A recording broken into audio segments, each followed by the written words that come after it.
भगवान के विषय में कोई तर्क करने आवे ना, हाथ जोड़ लीजिए, जय सिया राम। आप जाइए विजेता बन के खड़े रहिएगा। शंकर जी कहते हैं राम अतर्क बुद्धि मन बानी। और जब साहब तर्क करने वाले को जीवन में कुछ मिलता उलता है नहीं। हमारे एक चाचा कहानी सुनाते हैं। एक लड़का ऑस्ट्रेलिया गया, मेलबोर्न तर्क शास्त्र पढ़ने, पढ़कर वापस घर आया। जब घर आया तो माँ तो नाचने लगी, मेरा बेटा आ गया।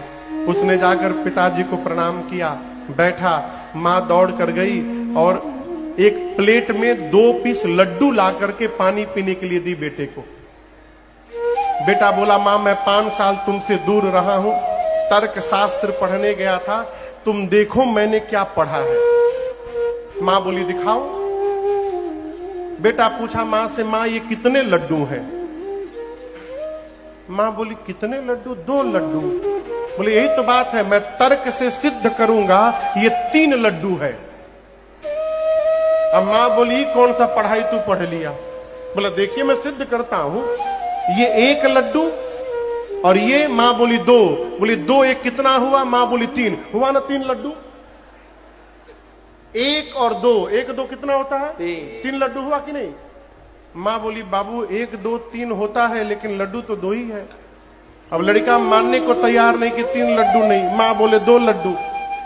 5 मिनट ये बहस चला। पिताजी बगल में बैठे थे, उठकर आए, पत्नी को बोले भाग्यवान तुम गंवार की गंवार रह गई। बेटे का पीठ थपथपाए, शाबाश क्या अद्भुत पढ़ाई पढ़ाए मेरे बेटे ने, एकदम सही बोले, 3 लड्डू है। पिता 1 लड्डू अपने खाया, दूसरा लड्डू पत्नी को खिलाया। अब बेटे से बोला तीसरा तुम खाओ।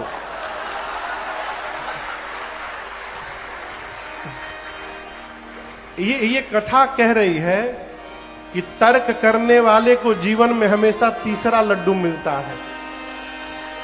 इसलिए तर्क वर्क के चक्कर में ही पड़ना चाहिए, अपने इष्ट में निष्ठ रहना चाहिए। ये निष्ठा ही हमको जगत में प्रतिष्ठा प्रदान कराएगी।